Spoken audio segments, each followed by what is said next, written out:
I brought you back in today because you have an immediate crisis to deal with. Questioning me about things that don't matter isn't going to bring Megan back. I could activate the pheromones. Oh, triple alpha. Okay, thank you, game. There's an easy answer. These do matter. It's like ignoring a small bleed because a possible more grievous wound is common, and ignoring the small bleed until you've dropped dead. That's what he's advocating here. You know, what was ever there could hurt them. He just doesn't like admitting fault.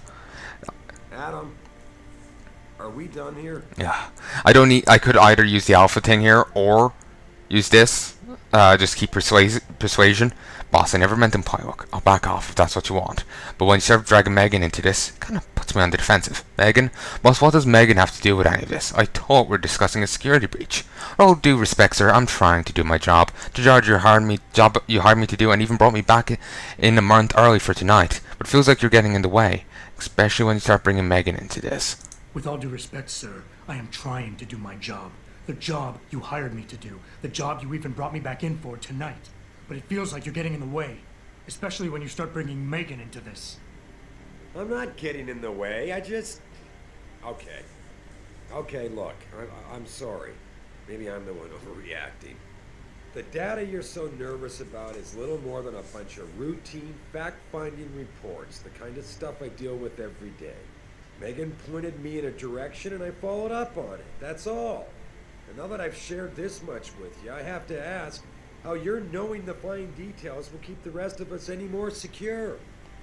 Can't you trust me to take care of things from here?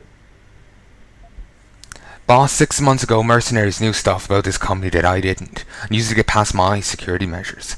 I don't really care what kind of secrets you and Megan were keeping back then. I just want to make sure they don't endanger us again.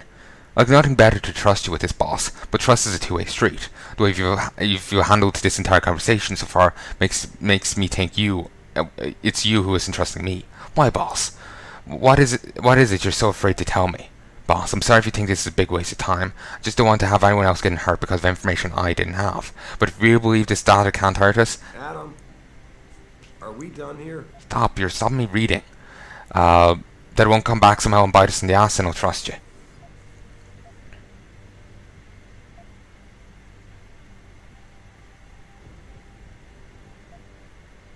Boss, 6 months ago, mercenaries knew stuff about this company that I didn't, and used it to get past my security measures. I don't really care what kind of secrets you and Megan were keeping back then. I just want to make sure they don't endanger us again. Adam, I didn't mean to imply... You're right, okay? You're right. I really shouldn't keep this information from you. I just hope you'll understand why I did. All right. Look, the truth is, I set up a confidential data channel for a private investigator, someone who can run covert background checks on people, potential new recruits, like you. You what? I had to, Adam. You were a liability, remember? You'd just been fired from SWAT. Now, Megan believed in you, but I had to be sure. Look, I don't want this to come between us. I'll send the files to your computer. You can see for yourself what he dug up. But Adam, you'd better be sure. Why? What do you mean? I mean, sometimes the past should stay in the past. Once you see that data, you can't unring the bell. When you're ready, come back and talk to me. We need to discuss our next move. Well, that was a fun conversation. Ooh, got a second praxis point. Nice.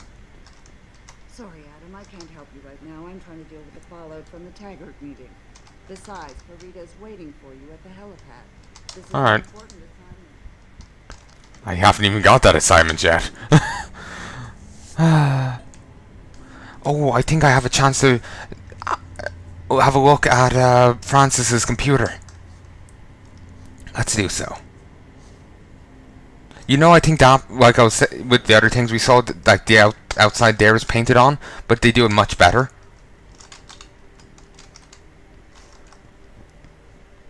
like you don't actually tell it's painted on.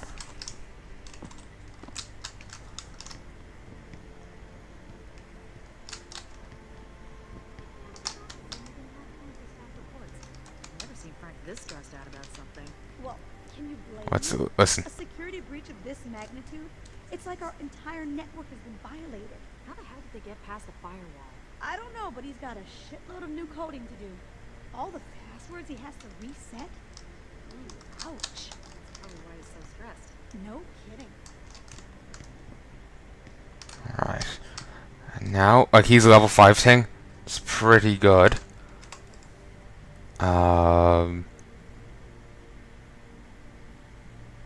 Okay.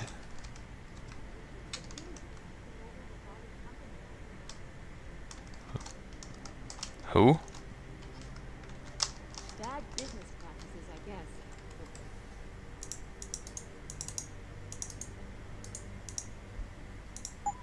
When you have that much money, right? Okay. Let's see if we'll get to use this or not. It just, I couldn't really access the down below thing, the hotbar and all that, so it was a little awkward. But anyway. Ooh, this is nice. As surprised as I am to admit this, Jensen's security measures did actually work that evening. That environmental warning we all heard go off, that was a backup failsafe that he insisted I insert into the alarm coding. I'm still working on finding out how the primary alerts got suppressed, but until I have an answer, I believe it is necessary to revamp some important passwords. I'm taking the liberty of suggesting a few new ideas. Here they are. Surface Frantic Pony. She is Gossip Girl. Malik is Badir. Mitchell's Lawboy. Martez is Lollipop. Rosalina is Quintus, and he's Nuclear Snake. I'm sure I don't have to remind you to delete this after you've read it, do I? Thanks for telling me, Frank. It's good to know. As for the passwords, be sure to let the affected parties know. Mr. Series Pitch 3091. Thank you for submitting your show concept and script treatment to Picus TV. Julie reviewed your submission and regret to inform you there is currently no interest in developing a program of such a nature. In fact, Mr. Pritchard, as this is your 5th remarkably similar show proposal in 12 months, it behooves me to be honest with you are your prospects with Picus TV. It's very difficult to imagine how a 13-episode dramatic series built around the nightly coding exploits of Nuclear Snake, hacker extraordinaire, would appeal to our target demographic. Our viewers are looking for action, mystery, and suspense. They want a hero who's not afraid to get physical, rather than one who skulks in the shadows and ducks for cover behind the telecams. To be honest, the main character to us seems somewhat underhanded and obsequious. A very popular character type is the policeman, or even better, the ex-cop who still upholds the law. This is a type of protagonist people can warm up to and cheer for. You should give this idea serious consideration.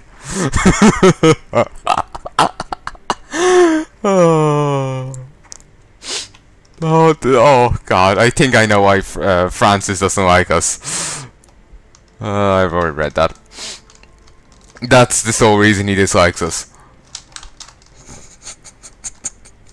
I love that. I would have to hack it, and goddamn, that's a 4 security rating. I could get it if I spent 2 points into it, but I kind of want to get it. I don't mind tossing 1 point in now and the point into something else, but I don't want to toss 2 in. I go trickle it up. And I'll toss a point into. I could reduce the energy drain there. Actually, no, I know what I'll do. Oh, one capacity has to be. I have to spend 2 here. Excuse me.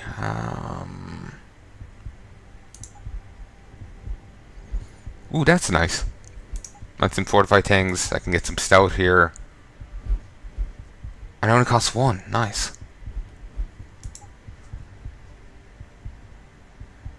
Oh, actually.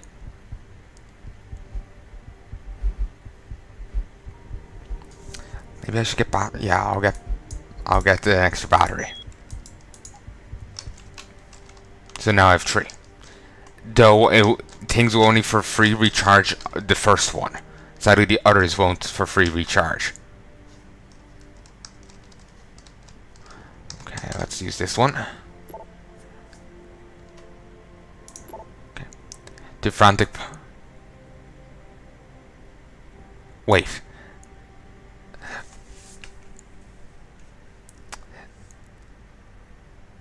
See that email address? Frantic Pony. Seraph was using this before the first attack. He was using the name Frantic Pony before Seraph Industries got attacked and Jensen got fucked up. So that wasn't just something Francis came up with. He was just like, okay, we'll just use your email address for like your private email address for your password or username thing, you know? He came up with it afterwards. And it's funny, he was giving Seraph shit for deleting emails, and he forgot to delete it himself. Anyway, I had a friend at the GeneView Labs run the test off the records like he asked. Does your subject know that neither of his parents are his birth parents? That surprised me. The mother was sterile according to the old medical records they dug up, but his dad carries no common phenotypes either. See for yourself. And here's the birth. The Margie Jensen, 8 to the 5th, 72. Though it could be the 5th of the 8th, 72. Americans and all that. Caucasian. Father Arthur Jensen, 23rd of the 11th. Yeah, it's the 5th of the 8th. 23rd of the 11th, 69. Caucasian. Child Adam Jensen, 9th of the 3rd, 93. Genetic systems tested / parentage index. Probability parentage 0. And there's the coding.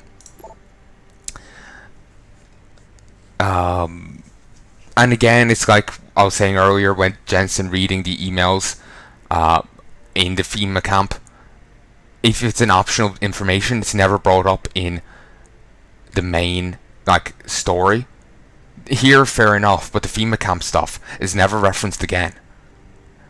And you know what, the corrupt cop? As far as I know, we can't bring him up working at the FEMA camp. Then again, I've never actually waited this long to complete that quest, so maybe we can. Before I leave here, I'll do that quest. Anyway, Brent, it wasn't easy, but I finally backtraced some of Margie and Arthur Jensen's past through their medical files. Arthur Jensen had enough connections through his old Desert Storm buddies turned security consultants to have certain records pulled, which is why the family is a ghost. But he couldn't hide Margie's records. For a period of 8 years, Arthur relied on the insurance policy of his then employer, White Helix Labs, to pay for his wife's medication. She was on antidepressants since 14 and needed regular prescriptions. When White Helix Labs burnt down, and all its files and appointment records were lost, and the Jensens stayed invisible mostly. Here's the thing. 1 minute Adam doesn't exist, and the next the Jensens have themselves a bouncing, healthy 5-year-old. That's when they pulled their vanishing act. And so on a hunch, I sniffed around some more, and sure enough the Jensens had tried adopting kids from several Michigan agencies, but Margie was deemed unfit as a parent. Next thing you know, they have Adam. There's no real trail saying how he was placed in their hands. Hope that helps. Lucius. Mr. Seraph, I found Adam's psych evaluation following that SWAT incident with the augmented teen. I managed to sneak a look at the folder, but I couldn't copy it. At least not yet. I'll be honest with you, the psych eval doesn't paint a pretty picture. Mentions problems with authoritative figures, certain disregard for chain of command, anger issues and potential PTSD. Here's the thing. When you hired me, you said you wanted me to read between the lines. So here it is. The evaluation reads like fiction. I'm thinking of a pissed off superior wanted Jensen off the force, and that the evaluation worded to read like just cause. But most of the rank and file I spoke to respected and liked Jensen. They thought he was a real straight shooter, even though the SWAT incident soured his reputation a little. Still, even though my source liked him enough to want to keep his even my source liked him enough to want to keep his psych eval buried. Huh. Adam, I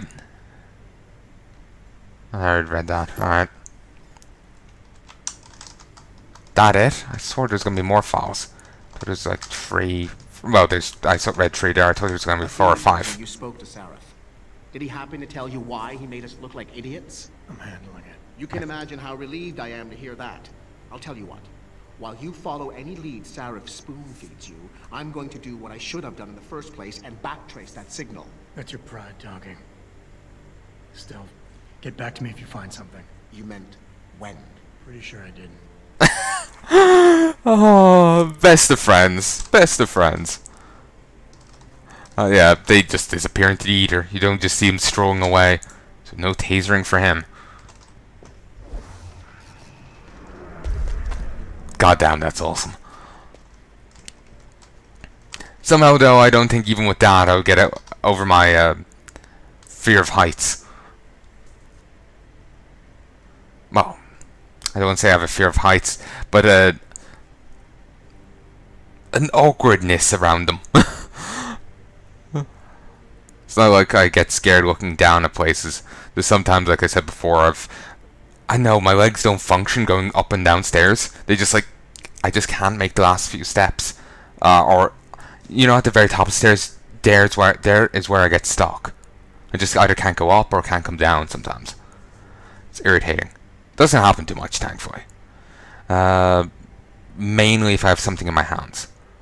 Anyway, downtown broadcast installation vandalized. Cable television and radio services were disrupted across Detroit's city centre this evening when a broadcast antenna located in gang-controlled territory was shut down. Local police and Picus News, who own and maintain the local broadcast station, are investigating the incident. An unknown perpetrator broke into the Jefferson Drive police precinct this evening and tampered with important evidence, potentially derailing an ongoing investigation, said police. Officials have begun questioning anyone who may have witnessed the burglary, with apparent focus on Desk Sergeant Wayne Haas, who was on duty at the time. Haas is the ex-SWAT team operative who shot and killed a 15-year-old boy in Mexican town 2 years ago, inciting a citywide riot. The precinct will be shut down until a thorough investigation by Homeland Security is completed, said Ryan Penn, chief of Detroit Police Department. Jefferson Drive is the same facility where the bodies of those killed at Surf Industries have been taken after a savage attack at the company's headquarters early this year.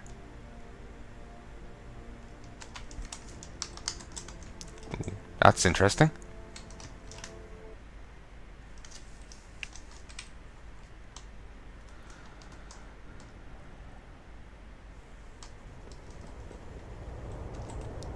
Never read that before. Like I said, I'm finding a ton of different things this time around. It's a lot of fun. You know, cash is burning a hole in my pocket. Back again. I don't. No, How about you give... Yeah. Can't give you anything. You've always had a good feel for this city, Tish. What's the mood on the street these days? Oh, things ain't looking good, Captain. People losing their jobs, their homes, locking everything they own into those garage door storage units around town, hoping nobody breaks in and steals stuff.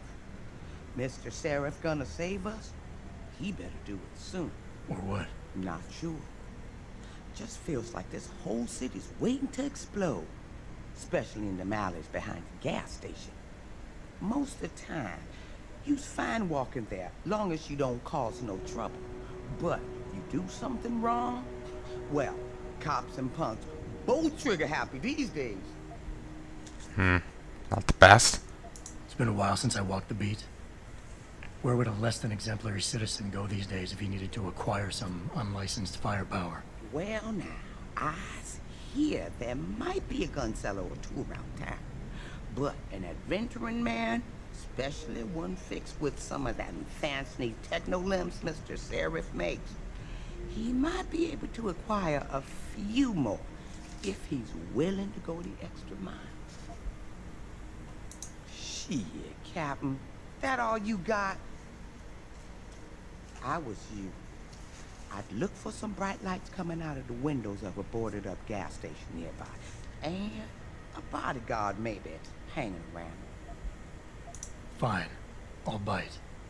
Tell me about this extra mile. You hear about the protest at Lim today? The one ass was about to get all violent till Mr. Serif's factory stole all the news. What about it? Rumor has it, somebody wanted to make sure it got to Miss Eliza's attention. Maybe had a shooter in a high place somewhere, looking down on the Lim Plaza, aiming to turn things up a notch. Didn't happen, 'cause the factory but you never know.